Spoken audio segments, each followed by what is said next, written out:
The topic of this session is framing PEOs, PSOs in the context of competency-based framework as promulgated by NEP 2020. Okay. Uh, as usual, every day I share my learnings to somebody. So when I meditate from the Bible today, as every day, this is a message I received from God.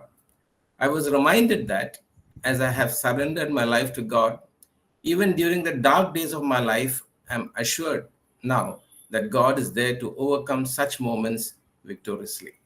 So if we surrender ourselves to God, see, He is in control and we are not traveling alone. There is somebody who's much greater than us who will carry us through. This is the message that I got and I want to share with you as well. Okay, as yesterday, the outcome of this session is also there. Frame relevant PEOs. I'm using the word relevant very particularly.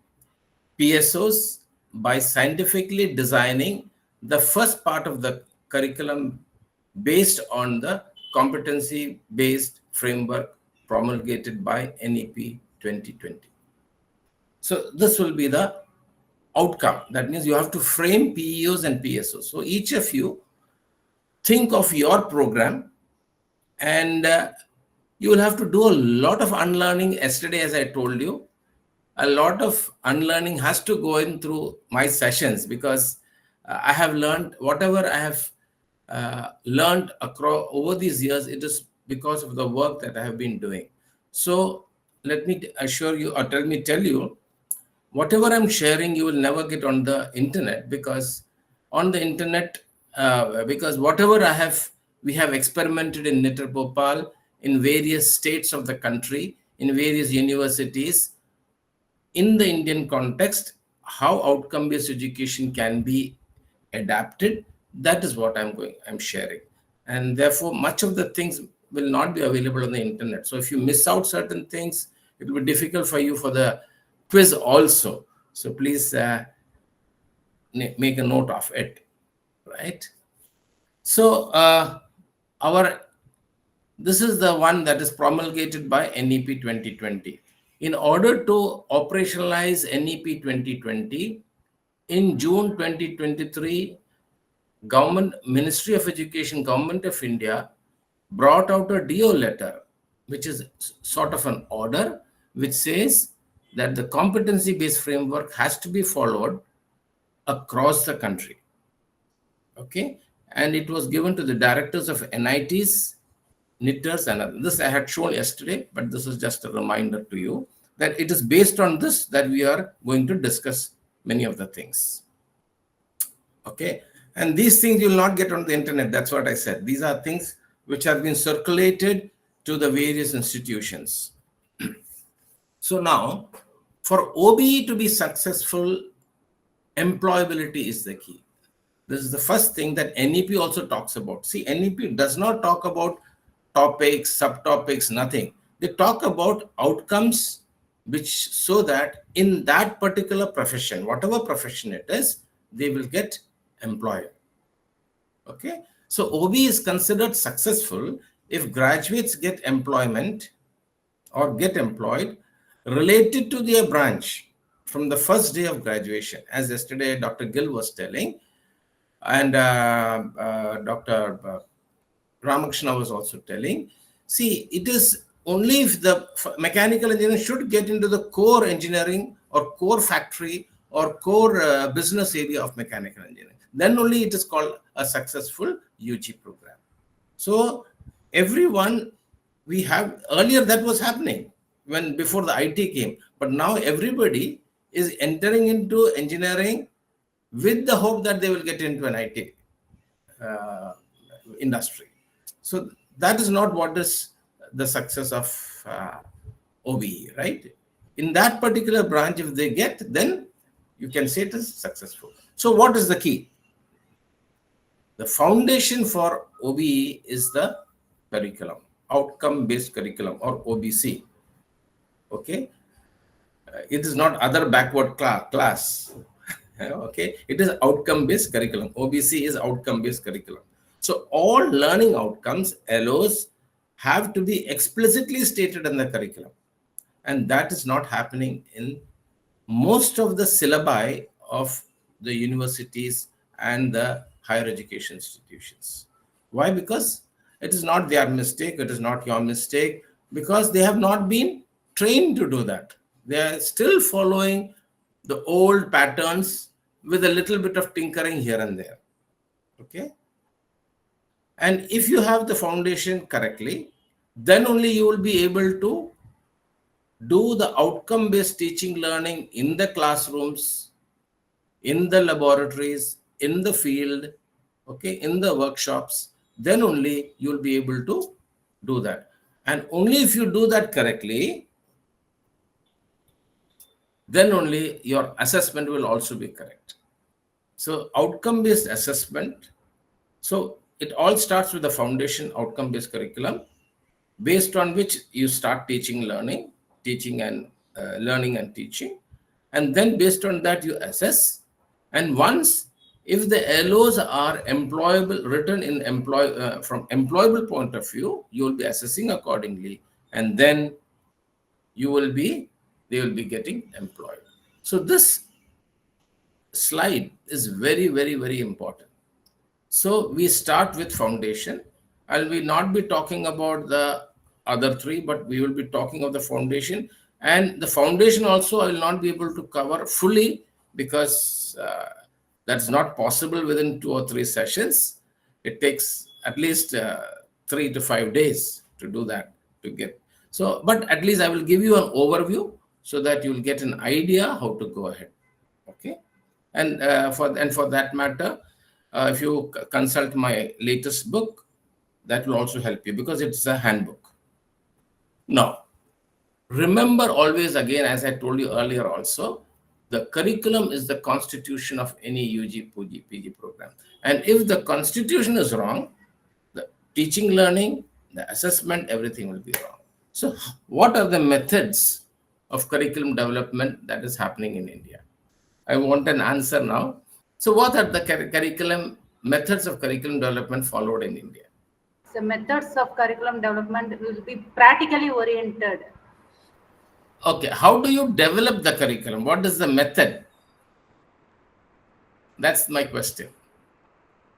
It will be practically oriented, okay. But how do you go about developing? Suppose somebody, your principal asks you, or your director asks you, please develop the curriculum. How will you go about? I think it starts with by considering the needs of the industry or the community.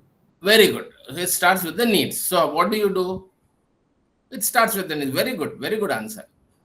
So it starts with the needs. So how do you go about developing? Yeah, I mean, So we should start with the stakeholder meeting actually.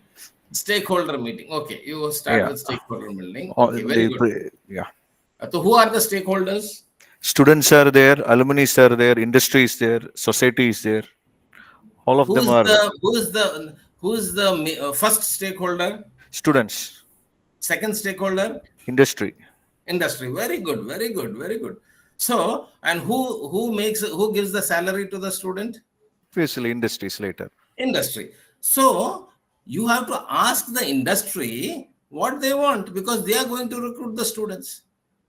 So the major stakeholder is the industry, followed by Supreme Court or governmental dictums are there. DICTUMS. So there are certain governmental dictums that also has to be followed. But the major stakeholder is the industry, because they are giving the salary, they are recruiting the students, right?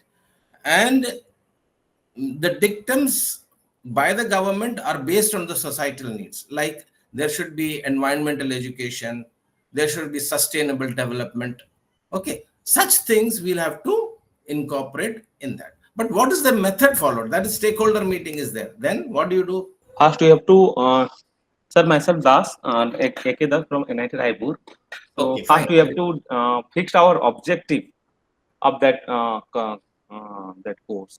Very good. And- Okay, and that is based one. on that Yeah, very good. Yes, Mr. Das, very good. Okay, I call it. There are many ways this happening. you tinker the current curriculum by adding and or removing something from here and there, and then your curriculum is ready. This is one way, one method of curriculum development happening in India. I'm not telling that this is the correct one, but I'm telling what is happening. Okay.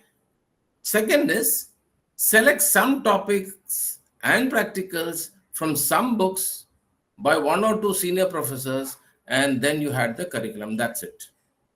That's the second way. That is what is happening in curriculum development in India.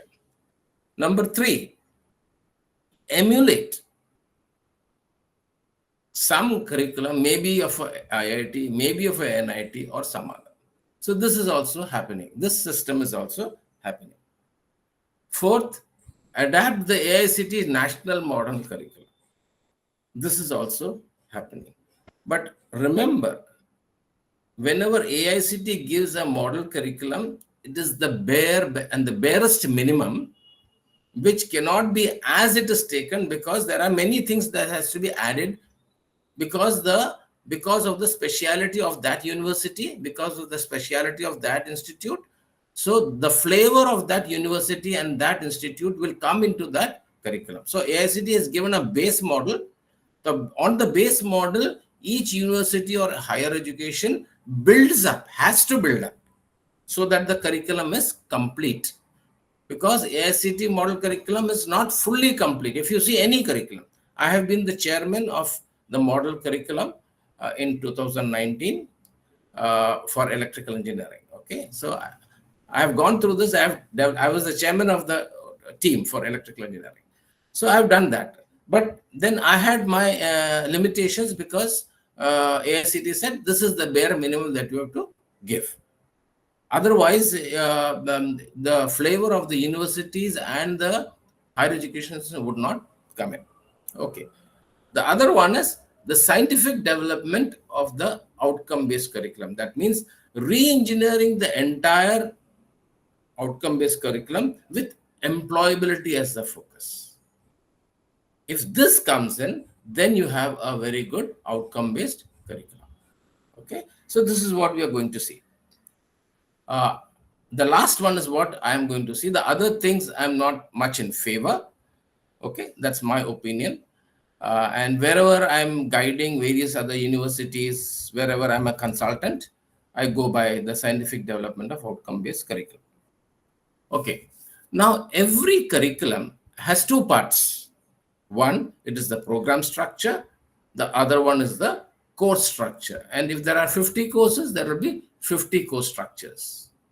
Now, what you call as syllabi in your present syllabi, most of the universities, you have a list of topics divided into, say, 5 modules or 5 units, and then you have a few experiments that you call. I don't like to call the word experiment. Even NEP 2020 does not use the word experiment. They use the word practicum. That's what. So we have to change our the use of terminologies. We don't say subject now. We say only course. Okay. So program, course. So there are two main parts: program structure and the course structure. So we will be in this session. We will be looking only at the program structure, the first part. Okay. Okay. Now, what is meant by curriculum development?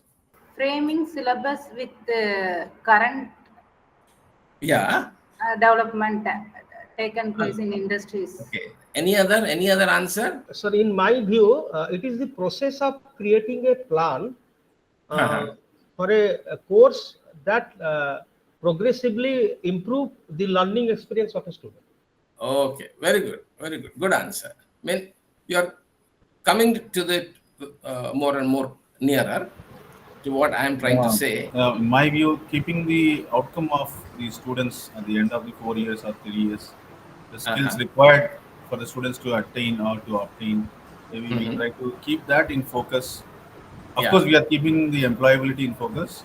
To get employed, again, we need to also keep in mind like the skills, the competencies required for the student to learn over the period of 3 years or 2 years. This is my view, sir. Thank you. Okay, yeah, good. And so I'm trying to bring a commonality in our thoughts. That's why I'm asking questions, right? Okay. So how can we develop a student-centered, industry-friendly, outcome-based curriculum? And Dr. Wilson rightly said, keeping the skills in mind, that's what he said. So by telling the students see, most of our curriculum, I would say 99% of the Indian curriculum is teacher-centered. It is not student-centered, because it does not tell the students what is the outcome required of that. What are the intermediate outcomes also? Hence, it is continues to be teacher-centered, though we call it as student-centered. It is not industry-focused also, friendly also. So how do we go about? So the way we go about is called the PDIE Curriculum Development Framework. So now what is this PDIE Curriculum Development Framework? P means planning the curriculum. In planning the curriculum, you identify the industry-specific PEOs, PLOs, or PSOs. I would prefer to call PLOs because NEP 2020 documents talks about only PLOs, not PSOs. They are using the word PLOs, and competencies. So this will happen during the curriculum planning phase. And this identification is nothing but need assessment, need identification from the stakeholders. One of you said identifying from the stakeholders.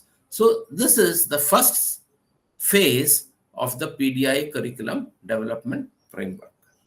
The second phase is designing the curriculum. D for designing. Designing means derive the industry-specific course learning outcomes or course outcomes, derive the PROs or practical outcomes, derive the learning unit outcomes, and the affective domain outcomes. I will be talking about this in detail, okay, in the coming. So when I'm not using the word identify here. Why?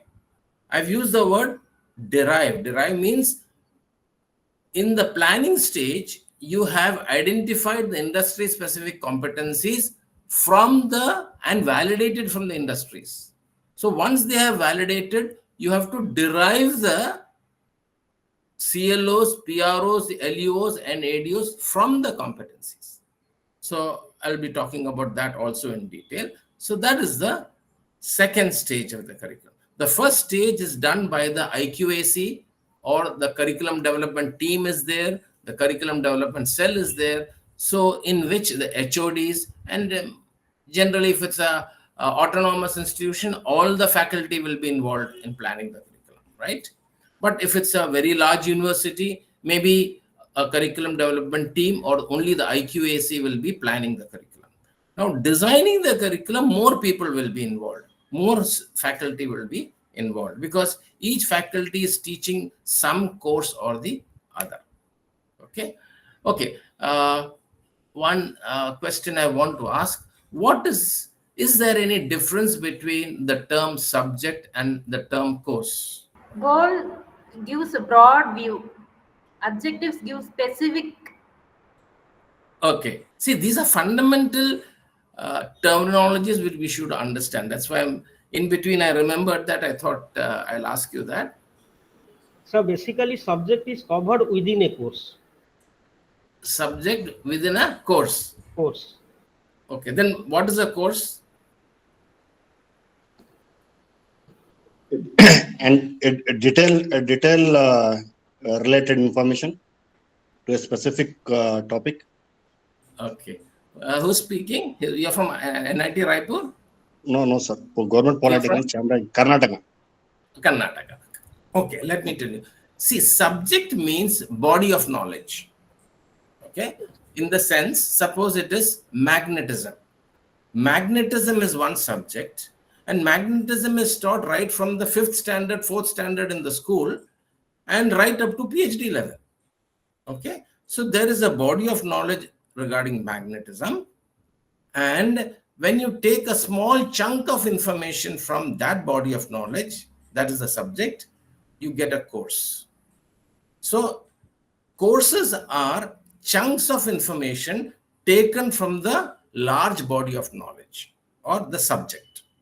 Okay. So that is the difference between course and the subject. That's why world over, they don't use the word subject. Only India, in India and Pakistan and Bangladesh, we are using the word subjects. World over, they use courses only. Subject is the body of knowledge. Well, so you derive the courses from the body of knowledge of some body of, it can be magnetism, it may be thermodynamics, okay, like that. There are different broad bodies of knowledge for each discipline, for each occupation. So it goes like that. Okay, now coming back to PDIE curriculum development framework. Okay, now designing the curriculum. And following that, what is I then? Any guess? Planning the curriculum, designing the curriculum, what would be I? Implement, sir. Very good, excellent. So implementing the curriculum, which means outcome-based teaching learning and outcome-based assessment. So this is done by each and every faculty, each and every supporting staff, everybody is involved in implementing the curriculum, right? And then what is E again? Evaluation. Very good. Evaluation. Evaluating the curriculum. So after one cycle of curriculum is gone, then you evaluate whether the curriculum was effective or there was some corrections required. So you get a feedback. Okay. So the entire PDIE curriculum development framework is called curriculum development. Okay. So curriculum development means planning the curriculum, designing the curriculum, implementing the curriculum, and evaluating the curriculum. And in order to make it student-centered and industry-friendly, then we'll see what are the steps to be required, right? Excuse me, sir. So can I ask a question? So here you were talking about taking inputs from the first plan. I mean the first block, that is identified industry-specific PEOs, PSOs, and all. Yes. See, hundreds of, for example, if you take electrical engineering, maybe, or instrumentation engineering, something like that, hundreds of industries will be there. And the scope of that branch varies from maybe 100 or more it comes. Yeah. So how can we incorporate all the requirements in a course for an industry? When you say requirements, what do you mean by requirements? What is there in your mind? See, when we are saying this PEO or PSO industry specific means, see, for example, in this case, thermal stations are there, hydro stations are there. First of all, what is the PEO? So the requirement of the industry, that is after maybe 5 years. See, PEO is the academia is using that term, but for industry, it is the aim. They call it the aim of the curriculum. Academia, after NBA, after Washington Accord came, OBE came, academia started using terms which the industry is not bothered. Okay. For them, they will ask, what is the aims of the curriculum? So PEO is nothing but the aim. Okay. So what is the aim of electrical engineering? It comes in only 2 or 3 sentences for the industry. And what is that? Did you get it? Yeah, I understand. Like that. There may be hundreds of industries, but as an electrical engineering, what is the aim of the curriculum, they ask? Or academia, OBE calls it as PEOs. Have I answered your question? I'll come to that. I'm coming to how you frame it. I'm coming to that also. So curriculum development means the PDIE, planning, designing, implementing, evaluating, right? With feedback. Okay. Now, this famous man is I am admirer of him. And who's he? Or old timers will know, young fellows I do not know. Yeah? Lincoln. Who's it? Abraham Lincoln. Very good. He's Abraham Lincoln, right? And he is known for his Gettysburg Address. He is known for the letter he wrote to the teacher of his son. Okay, you'll get all that on the internet. And he's also famous and he is the 16th president was the 16th president, and he is very famous for his horse. So I call it the Abraham Lincoln's horse.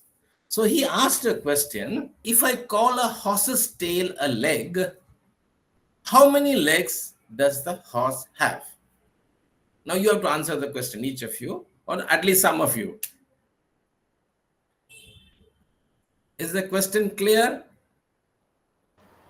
One, sir. One. That is how many? Okay, one. Any other answer? 4. 4. That's another answer. Any 5. other? 5. Okay. Yeah, 5. So we have people with all kinds of answers, right? So we have the answer as 5. We have the answer as 1. We have the answer as 4. And the correct answer is 4. It is not what I am saying. This is what Abraham Lincoln also answered the question. He says, whatever name I call, whatever name I give the tail, it continues to remain a tail. Therefore, it has only 4 legs. Okay. So this is called Abraham Lincoln's horse, very famous quote, being repeated again and again all over, right? In this context, I want to tell an experience that I had. In 2016, NIT Calicut in Kerala, earlier, these NITs, IITs, they never used to go for NBA. But somehow NIT Calicut thought that they should go for NBA. And in 2016, the NBA team went, they had applied, and they got the and they said it is ours is outcome-based curriculum and things like that, and they got it. They got it for 5 years straight. And after they went back, after they called me up in Nitar Bhopal and told me that we would like to have a course on outcome-based curriculum. I said, you've already got it. They said, sir, we want you in offline mode. Please come. So myself and my colleague, we went. And then I asked him, you already got NBA. So NBA is not a big deal. That's what I'm trying to say. They said, sir, we got the NBA, but we know our curriculum is not outcome-based. We call it outcome-based, but it is not. This is Abraham Lincoln's horse. You may call it whatever you want, but actually they were convinced that so please train us how to design an outcome-based curriculum. That is my experience that I had. I had 3 days with them, and it was an eye-opener for them on what all things I said. So a lot of unlearning took place, as you are also doing that. So they were very happy, and I came back. And after that, I had a flood of people calling me again and again, because whatever I'm talking is not available. How to operationalize or develop a curriculum is not available on the internet. That's the problem. A lot of garbage is there, a lot of theories are there, but how to do it was not there. Okay, let's go ahead. So that was in 2016, but I started working in the area of way back in 1997 that I published. That means 1995 onwards. And I had shown this also. Professor Mani was my mentor, and I went ahead. By God's grace, I could do all that. Okay.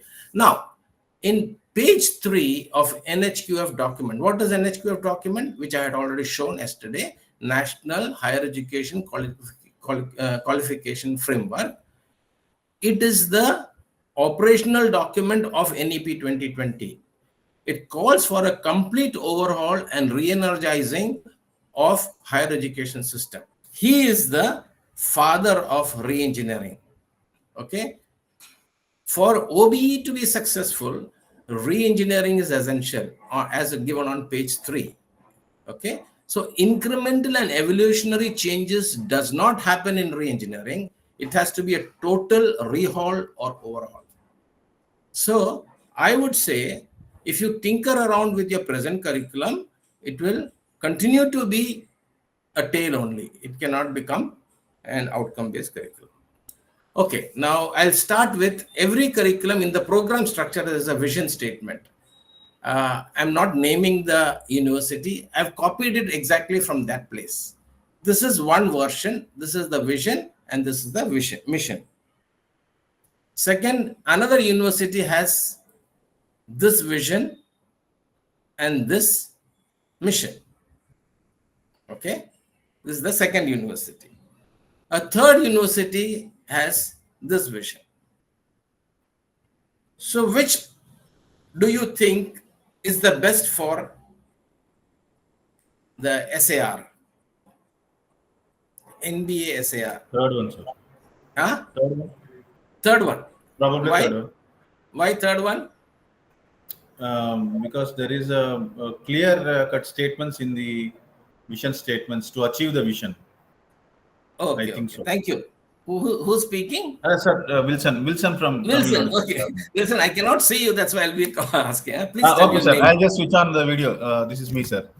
No. I am actually looking at the screen. No, I'm full screen, so I cannot see the person who's talking. Okay, thank you. Yeah. See, in this, if you see the SAR of page 9 of see whatever I'm doing. Let me tell you. Tomorrow was actually the practice session. But let me tell you, I am weaving in the practice session right from now. Yesterday also weaved in. So all these 3 sessions will be practice sessions. I have weaved in because now you have to, I would say, frame the PEOs also. That's the practice session. So I will be giving you feedback right now, right from this session onwards. Okay. Now, if you look at the vision and mission, on table 1.1.5.1, if you have to map the vision PEO1, PEO2, PEO3, you should have M1, M2, M3. So if you don't have a vision and mission statements like this, then please convert it so that it will be easy for you to fill up the SAR. You don't have to speculate. You don't have to cook up things. Okay.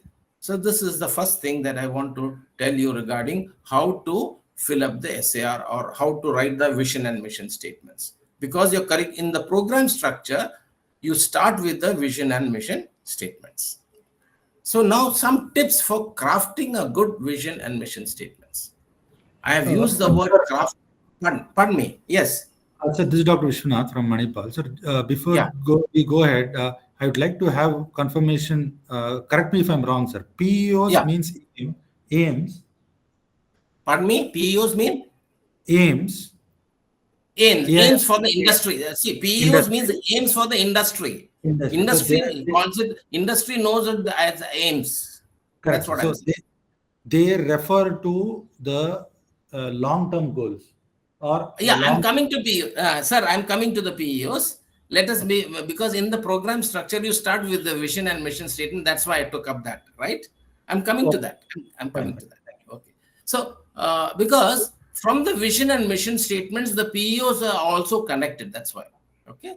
So, I'm using the word crafting because it is really I would say science and what do you call so you have to craft the good vision. You can't just write down anything that you want, right?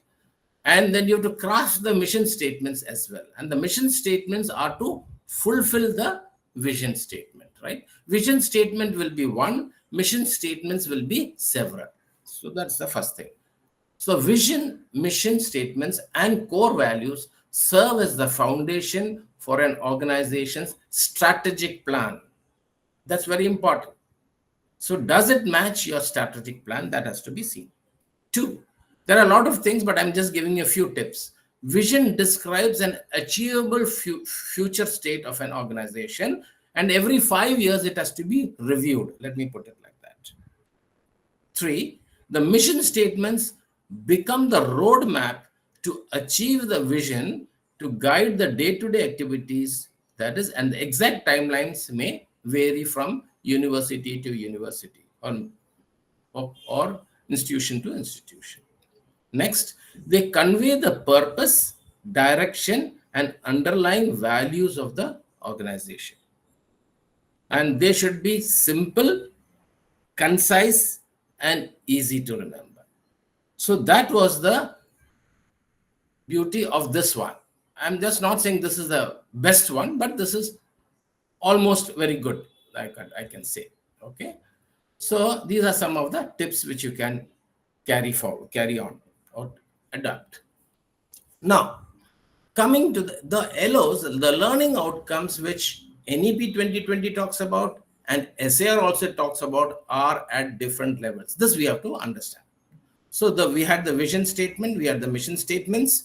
Then the PEOs are industry specific written at the universal level. Okay. And then you have the PLOs, or the program learning outcomes as per NEP 2020. SAR still goes on talking of PSOs, which they are violating the norms which NEP 2020 has given. So and for the industry, it is the goals. And they are specific, industry specific at global level. That means it will be industry specific statements. That's what I want to say. Okay. And then you have the competencies, which SAR 2024 has just introduced. In the earlier one, it was not there at all. Now, because NEP 20 is hammering on it, they have just introduced in the cover page of SAR 2024. I'll be talking about that also. So the program structure gives should give a bird's eye view of all the global and macro level learning outcomes of all the 8 semesters. If this is not happening, you'll have to review your program structure, whether this is happening or not. Okay. Now, Sir, I was discussing about the same slide. Yeah. So when you say PEOs aims industry specific at universal level, and there is next one with a global level. First thing is, how do we differentiate between the universal level and global level, sir? I'm coming to that.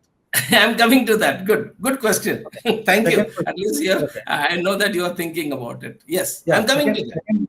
Okay, sir. Yeah. Second question is, is there a scope to understand this as immediate achievements and long-term achievements? You will get the answers to all those questions. I'm just coming to the next slides. Okay, good.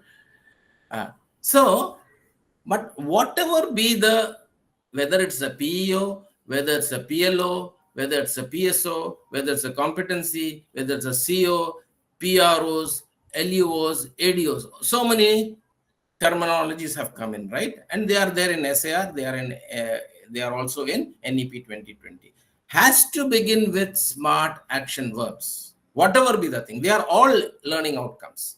PEOs are learning outcome, PLOs are learning outcome, competency is a learning outcome, CO is a learning outcome, practical outcome is a learning outcome, learning unit outcomes is a learning outcome, affective domain outcomes are learning outcomes. All are learning, they come under the same category as learning outcomes. So whenever you frame this, smart action verbs has to be there. If it does not start with a smart action verb, then it is not a learning outcome at all.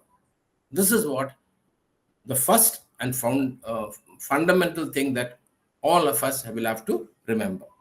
So the action verb is the most crucial component in any type of learning outcome. If the choice of your action verb goes wrong, the whole learning outcome takes a beating, rendering it of little use neither to the student nor the teacher, as the destination is ambiguous to both of them. So what did I say? Outcome means it's a destination. So if you don't use an action verb, the destination becomes ambiguous. Okay. Now, what are the characteristics of an action verb? They are called SMART. That means they should be specific. S for specific.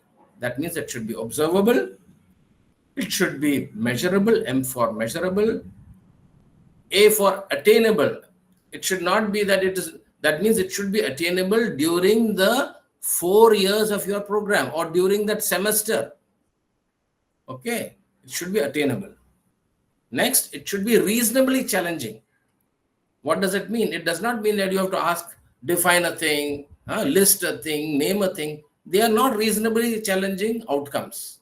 They are good questions in your question paper, but they are not reasonably challenging outcomes. So please don't use define, list, name.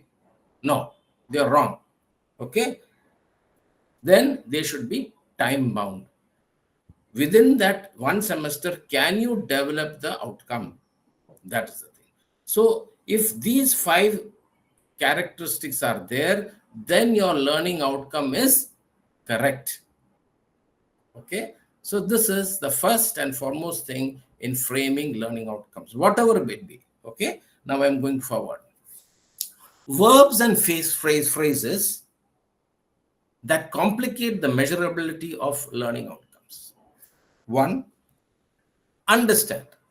You cannot use the word understand for framing any type of learning outcome, because this is an internal process taking place inside the brain, but it can be indicated by the use of smart verbs such as describe, explain, calculate. But don't use the word understand, because it is a process taking place inside the brain. Okay, it is not measurable and observable. Second, appreciate. Again, it is an internal process that is closely tied to personal choices indicated by, but these can be indicated by the use of verbs such as describe, explain, find, and such others. Okay. So because describe, explain, find, and such others are observable and measurable actions which students can do. Okay. Next is analyze, realize, investigate. These are again internal processes taking place inside the brain. Therefore, you cannot observe and measure it. Therefore, you cannot use it for making learning outcomes. And this is rampantly used across India, and which is totally wrong. But if on analysis, if you can use the word interpret means he's at the analysis level. He's analyzing. Select. Based on the analysis only, I can select. Determine. I can determine only based on the analysis. So, analyze, realize, investigate terms cannot be used. Demonstrate the ability to. This focus is assessment on ability, not achievement or display of the outcome. Therefore, this is also a wrong way of writing or framing learning outcomes. Think about, learn about. Again, these are continuous processes. See, learning outcomes are terminal in nature. Okay, they are time bound and terminal in nature. That's when you say time bound, that means that it says terminal behaviors there. There's an end point. While learn about, think about, these are continuous processes. Study, these are all continuous processes taking place inside the brain that are not observable and measurable. Okay. Then realize, gain an awareness of, again, these are continuous processes, but which are not measurable. Then you cannot use the following words again. Let me put it, because these are the fundamental rules when framing learning outcomes. Acquaint, appreciate, analyze, comprehend, demonstrate, discuss, equip, examine, exemplify, explore, grasp, illustrate, investigate, know, learn, realize, recognize, outline, study, think, understand, ability to understand, gain insight, knowledge, become aware of. So these are the verbs which are used rampantly, and because of which the whole confusion of outcome-based education is happening in India. Students are confused, teachers are confused, examiners are confused, even the industry is confused, because none of them are observable and measurable. They are processes taking place inside the brain. Therefore, please do not use these verbs when frame any type of learning outcome. Okay? Okay. Now, the checklist for formulating a learning outcome. Start the sentence with a smart action verb. Whether it's a PEO, whether it's a PLO, PSO, PLO, whether it's a CO, whether it's a competency, whether it's a practical outcome, start with a smart action verb. All these are learning outcomes. Okay. I have talked in detail about in my book, which was published only recently. That is pages 62 to 64. Though some of you are having these books, I know that. So you can refer to that. Next is use only one smart action verb. Don't use more than one. The moment you use more than one action verb, students will get confused. See, you're writing the LOs not for you. You're writing the LOs for the 18-year-old student, the adolescent student to understand, and for the industry to understand. Not for you or not for me. It's not for the teachers. So use only one action verb for each LO. Third, focus on the outcomes, not the processes. Investigate, realize, these things you cannot, these are all processes. You have to focus on, it should be terminal in nature. It should be time bound. See, the use of smart action verb in the whole sentence also communicates the desired meaning.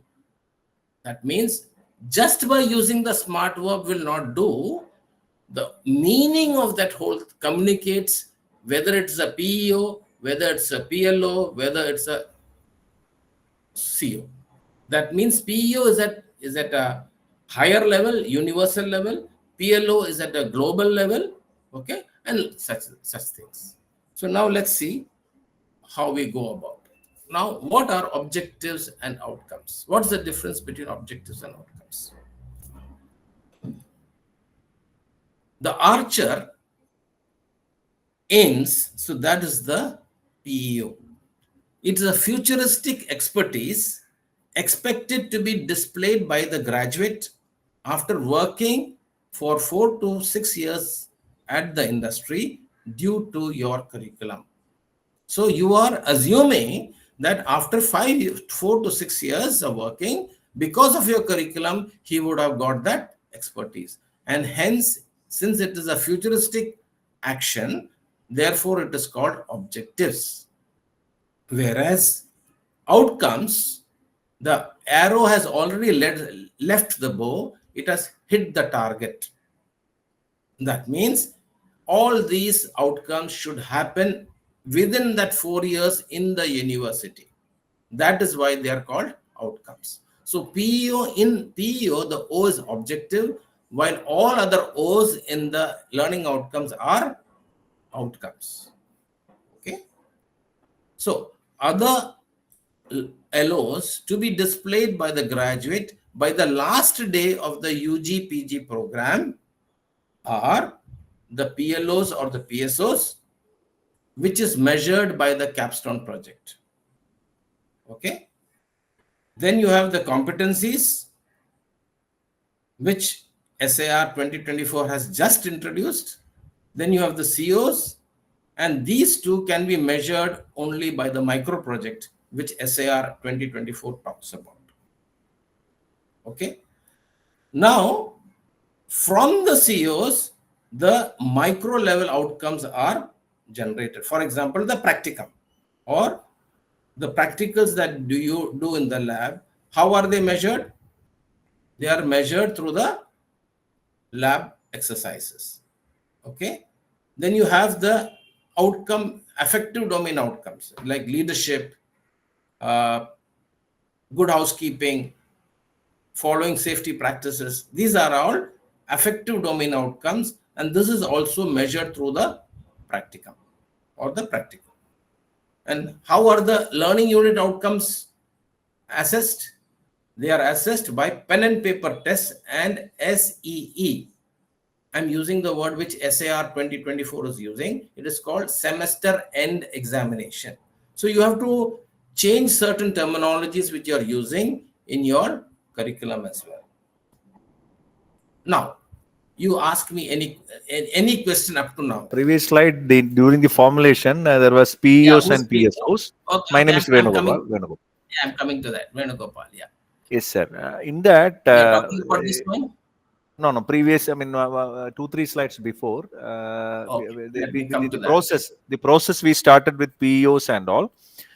I'm sorry, first vision, mission, then suddenly it went to PEO, then PSO, right? Yeah. So, but in our accreditation process, we are having program outcomes, POs. Okay. 12 Let me POs tell are you there. that. Let me 12 tell you. POs Let are me there. tell Where does it you. come Let me tell actually? you about that. I'll come to that. Yes, sir. I'll come to that. Yeah. Say, let me tell you, POs are given by the NBA, which is compulsory for everyone, right? While whatever I'm going to talk, these are within your reach, which is in your control. POs is not in your control, right? So POs are also assessed through the micro project and through the capstone project. POs cannot be assessed in the PROs. Have I answered your question, Venugopal? Yes, sir. Yes. Okay. POs are not within our control. Earlier there were 12 POs, now there are 11 POs. Okay. And that is compulsory. And that gets reflected if you choose the right type of capstone project, if you choose the right type of, if you guide your students to use the right type of micro project and capstone project, the POs will get addressed. That's what I have to say. Okay, sir. Right. Got it? Yes, sir. Thank you. Okay, fine. Yes. So I'll go ahead. Yeah. I think the other things are clear. Now, Sir, yeah. one more doubt. Yeah. So does that does this slide mean that you cannot write COs for the capstone project? No, you cannot write. It should be competencies only, because you are integrating the competencies in the PSO is an integration of the competencies. And the competency is an integration of the COs. And will that logic doesn't apply for even the micro projects, sir? In the micro project is for each course. Each course should have a micro project. It is not, a micro project is not for 2 courses. It is for a single course. Okay. Okay. Okay, sir. Okay, fine. Yes, thank you, sir. Thank you. Okay, welcome. Now, coming to the PEOs, which I were talking about. So what is the PEO? Expertise displayed by the graduate after 3 to 5 years in the workplace or the industry. Okay. Now, it is an expertise, remember. Okay. And expertise is not an entry-level learning outcome. Let me put it. I'm repeating again. Expertise is not an entry-level learning outcome which the industry expects. Industry does not expect PEO at the entry level. While all the things on the right-hand column, the industry expect on the entry level. Okay, that's the difference. Okay. Now, any one of you, what is your current PEO? Have you started your current PEO starting with an action verb? If not, that PEO is wrong. So you can improve your PEO starting with smart action verbs. Can any of you read out one? I will help you how to improve it. There are more than 100 people, 100 participants. If you want my feedback, that's why. Otherwise, I'll go ahead. If you want my feedback, maybe 1 or 2 of you can give. Others can learn from that. Sir, I have the PEOs like this. Just a minute. Your PEO for the UG program in computer science, right? Correct, sir. BTech Computer Science and Engineering. Yes, okay, sir. Fine. Okay. Now, what is a PEO? Yeah. So the first statement is demonstrate the knowledge acquired to design and develop innovative software solutions. Okay. Now, tell me, is this an expertise which a student will have after working in the 5 years, 3 to 5 years? That's what we feel, sir, because it is wrong. Because first of all, you cannot use the word demonstrate. Okay. Industry is not going to pay the salary for demonstration. Okay. The industry is going to pay the salary for doing something because of which there is productivity. Okay. Okay. So Okay. you will have to use action, smart action verb other than those which I had shown you there. Okay. Okay. And Okay. it should not be an entry level outcome. So your statement is neither an entry level outcome nor is it a LO, because you have started using demonstrate. So you have to improve it. Okay. Okay. Now you tell me one expertise that the graduate will acquire after working in the computer science, computer industry in 4 to 5 years time. Professor, they'll Yeah. be able to What is excel that as computer professionals. Yeah, they'll Not excel. excelling. See, excelling, the industry will not give salary for excelling. The industry will give salary for doing something. So you have to start with an smart action verb. Okay, probably they'll be able to execute the professional What is practice. the expertise? Tell me the whole sentence. Then only it becomes a PEO. Just by telling one word will not do. Okay. Yes, sir. Yes, sir. Yes, sir. Yeah. They'll be able to execute the professional practice as computer professional in So designing. executing computer practices, that is an entry level outcome. Okay. Okay. Okay. So it is not a PEO. Okay. Something because of the experience that he has gained, he got the expertise. Okay. So probably he'll be able to design and develop solutions, things like that. Design can be done at the entry level also. At the maybe that is one, maybe that one type. Okay, design. Come on. And develop it, design and develop. I want only one smart verb. What do you mean by design and develop? See, you have to use only one action, smart action verb. Okay. Let me say develop, sir. Develop. Go on. Either use develop or design. And now you complete the whole sentence. Yeah, design comes inside the development in my understanding. So let's say develop. Design, very good, very good. Design comes within the development. Okay, that's a subset. Design is a subset of develop. Agree. Yeah. So he'll be able to develop innovative software solutions. Develop innovative software solutions. Good. Very good. That is one PEO. Agree. So now you have improved on that. Very good. Very good. Very good. So like that, you have to develop the second one, third one, like that. Yes, sir. Yes. Thank you, sir. Thank you. Okay. Anybody else wants to try? Other than computer science, because computer science everybody has learned. Shall I try? Yeah. Yes, our already formulated PO is like that. I don't know whether it is right or not in this context. Yeah. The one is like this. Graduate instrumentation and control engineering will improve their professional and academic competence by acquiring more knowledge in the area of instrumentation control engineering through research. This is the first PEOs. Oh, do you think it is correct based on the definition? No, a bit dubious. I don't know whether it is right. Yes, very good. It is not at all a PEO. Yeah. Now you improve it. I will help you to improve. Yes, sir. And the second one was like this. The you graduate. You improve this one. What is the expertise you're talking about? Okay. For which he will get his salary, right? See, that is the fundamental question you have to ask yourself. Will he get the salary? Then it is correct. Otherwise, it is wrong. Fundamentally, it is wrong. Yes. Understood. Yeah. Do you want to try? I need help, it seems. Okay.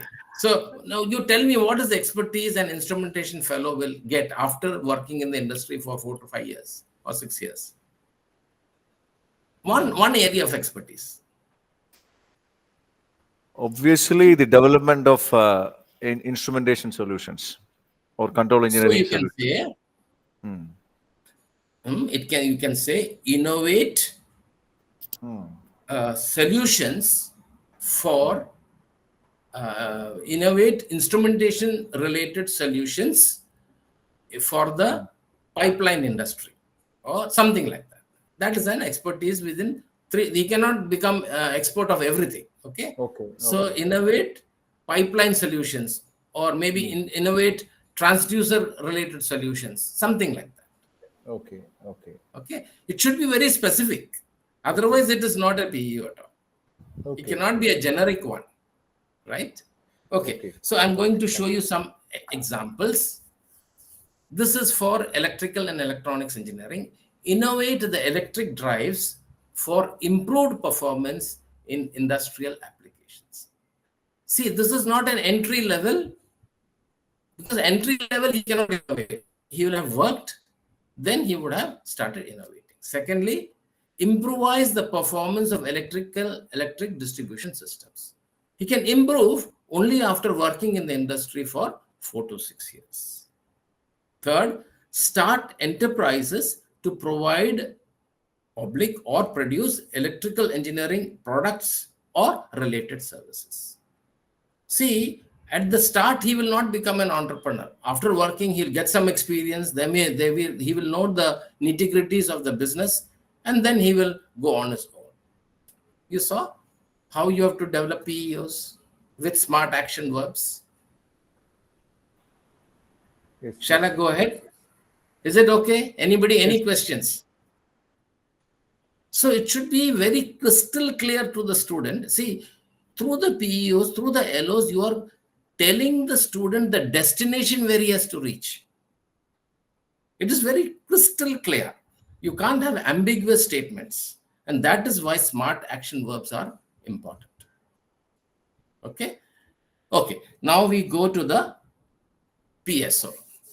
Now, NEP 2020 in all documents they talk as PLO, but SAR 2024 talks about PSO, which I'm not at all happy.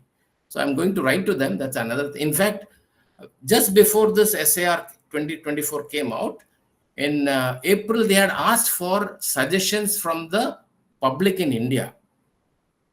Many of my friends I have also given, but they have not incorporated those.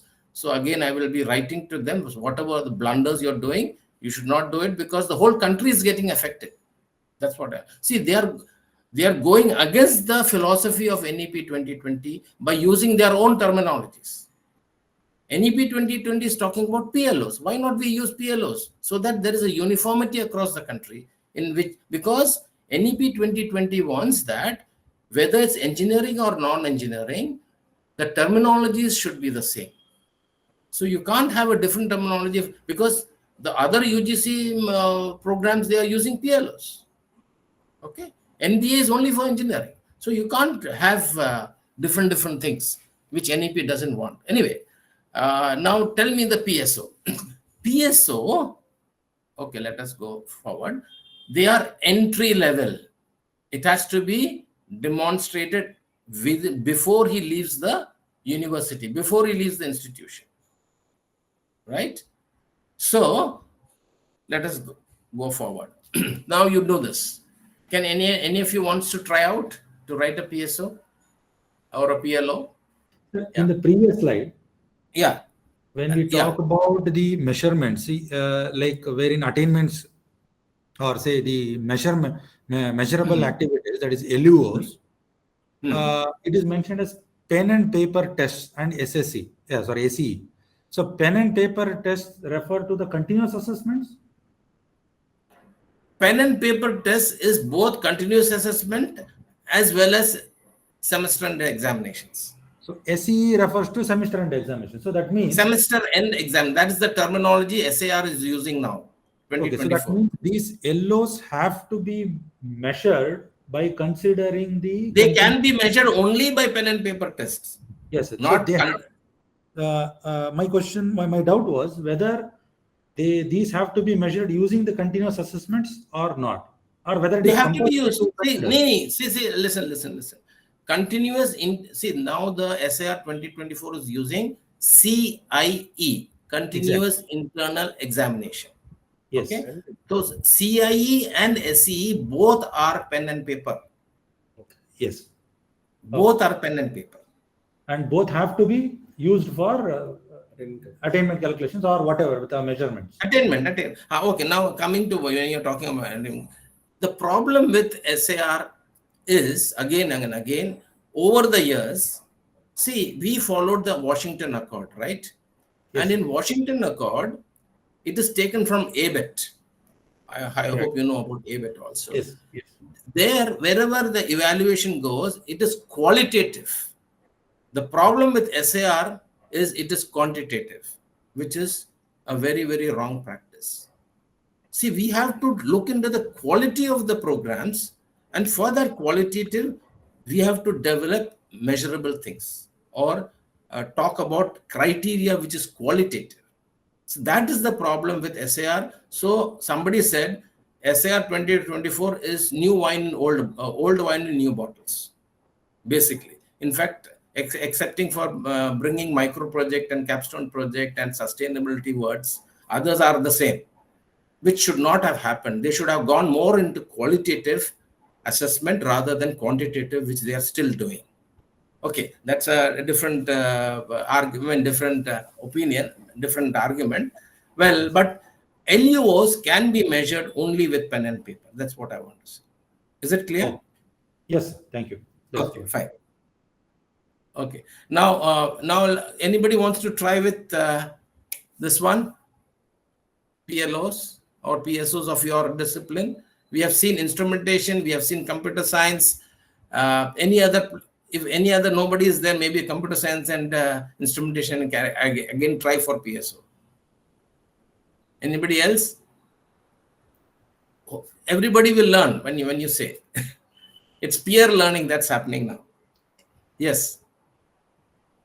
So shall I, sir, from Yeah. Venugopal Instrumentation? Yeah. Yes. One PSO we formulated was like this: interpret the static characteristics and functioning of industrial, optical, electrical, mechanical, analytical, aeronautical, petrochemical, and biomedical instruments used for measurements, calibration, and control.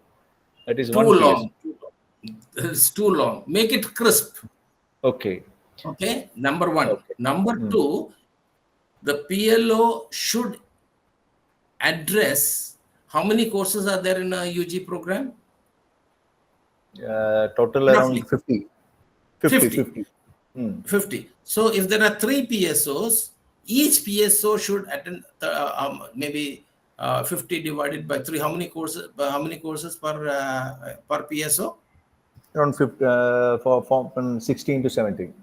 70. So that means each PSO should address at least 16 to 17 courses. 1/3 of total courses. Okay. Yes, that is how it should be. That means all the PSOs put together will make the will help the industry. That's what it is. Because they are I would say global level outcomes which the industry wants, and it should be industry specific. So now can you improve it? Whatever you said in short. The static characteristics and functioning. Survey, survey, mark and plan of and layout of buildings. You're talking of civil engineering, madam? Yes, sir. Yes, sir. Okay. Okay. By the time Venugopal thinks about it, you can say. So what is your PSO? Go ahead. Plan. It should start with, madam. It should start. You're speaking from which place? Tamil Nadu, sir. Government Polytechnic College, Tamil Nadu. So you're in Government Polytechnic. What you should start with a smart action verb. Does it start with a smart action verb? Oh. Otherwise, it is not a PLO at all. It's not a learning outcome at all. Okay. Yes, Venugopal. Okay. Yeah. So you do that. Anybody else would like to try? No. Shall I? Okay. Shall I try, Yes. sir? Venugopal? Yeah. Interpret the static characteristics and functioning of industrial instruments used for measurements. Implement. Okay. What is the job of diploma holders? This is actually bachelor's. But I am talking you. Will the diploma holder also do this job, which you told now? Implement. Not interpretation, actually. Interpreting, I don't know whether diploma holders are good in interpreting these. But implementing they will do, no? Implement they will be able to do. Therefore, whatever you said, that is a diploma level PSO. No, I use the action verb interpret, sir, not implement. I use the action verb interpret. Okay, interpret. I would rather use the word evaluate. For that, he will get a salary. Okay. So evaluate. Okay. Yeah. Evaluate. Okay. So now I'll show you one example. Evaluate the performance. This is for digital. This is for BE electrical electronics engineering. Okay, but this will be common for maybe electronics also, maybe for computer science also. Okay, evaluate the performance of digital electronic systems in various applications. That's what it is, a higher level than diploma. Okay. Second one, provide socially and ethically acceptable technical solutions to complex electronic engineering problems. Got it?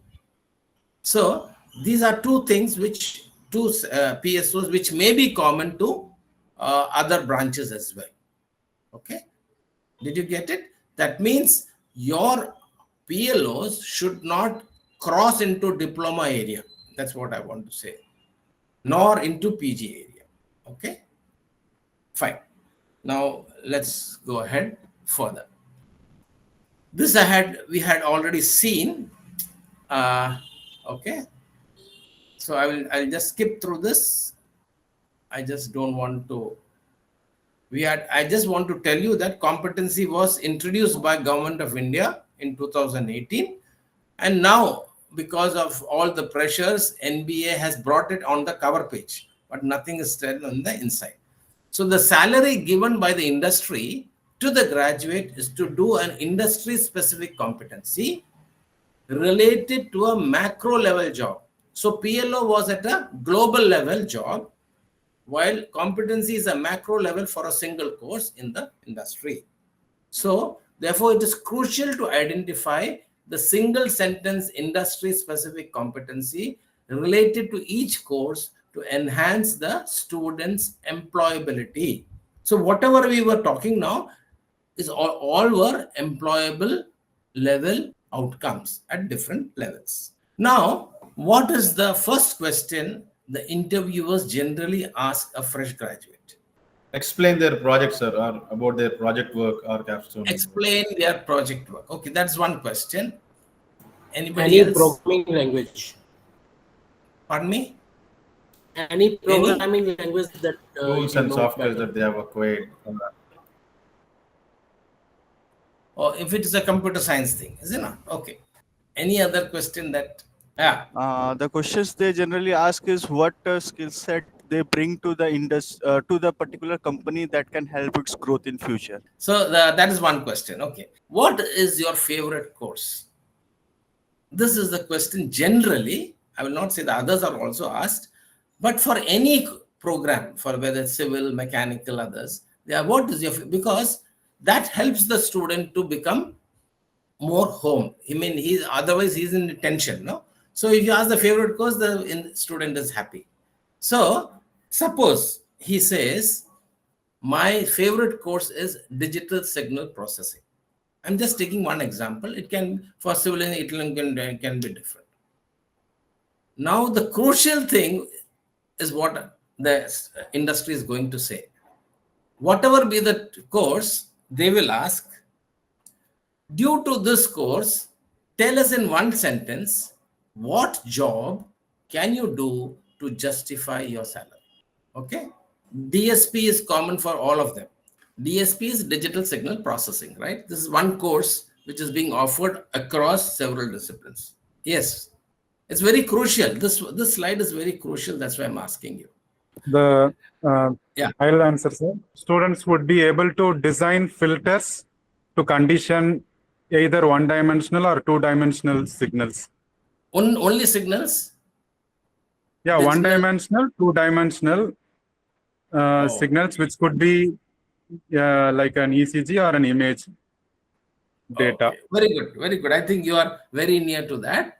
See, that sentence should encompass all the topics in that course. It should encompass all the COs in that course. it should encompass all the practicals in that course. Is that happening in what you said? Or it is addressing only one or two learning units? I meant only design alone in that statement. How many units? It does not include all the topics? No.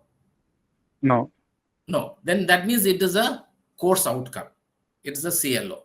What you said is a CLO. It is not. He is asking, due to this course, tell us in one sentence what he can do by studying this course. So the answer is, evaluate the performance of digital signal processing systems in your industry. If he says this answer, immediately he is recruited, because the entire course he has addressed.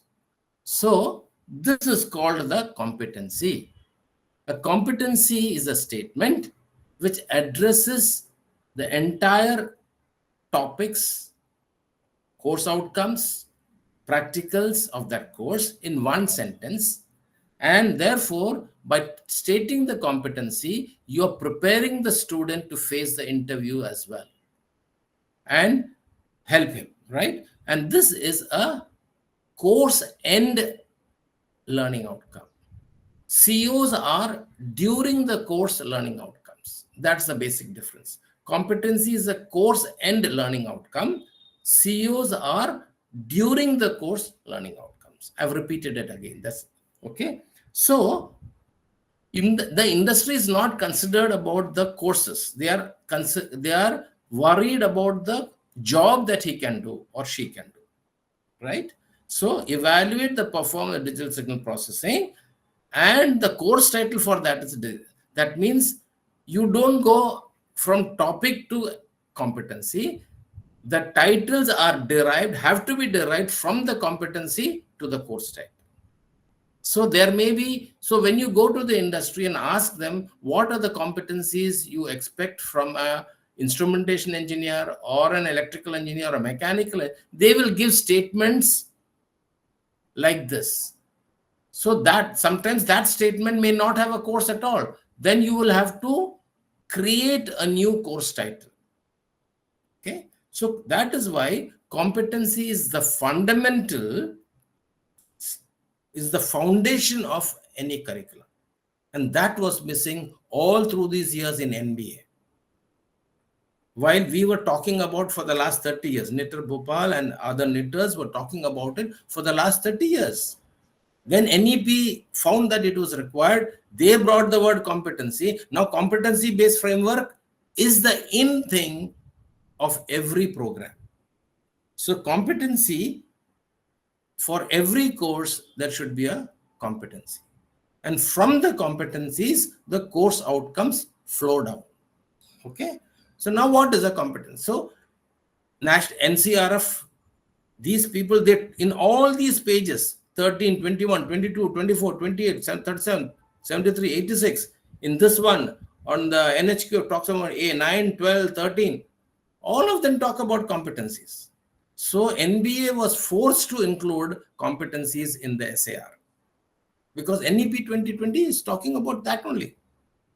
Okay, so how can a curriculum be industry connected? I'll be stopping in.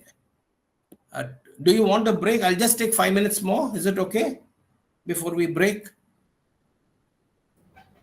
Okay. Okay, so how can the curriculum be industry connected? PEOs are at the universal level. PLOs are at the global level. The competency is at the macro level. And they have to be validated from the industry. How do you validate it? There are different methods to be adopted to validate these from the industry. You have to scientifically design opinionaires, which can be statistically analyzed. Scientifically designed interview schedules, and then search conferences. All these things I have done for various programs. So whatever I'm talking, I have done all these things.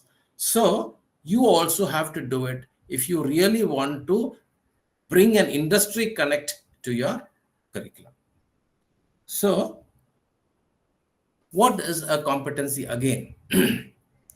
For digital signal processing, the basic purpose of this one sentence is to help the student to develop the following macro level competency, which is an entry level industry specific task that is to be attained by the student through this course.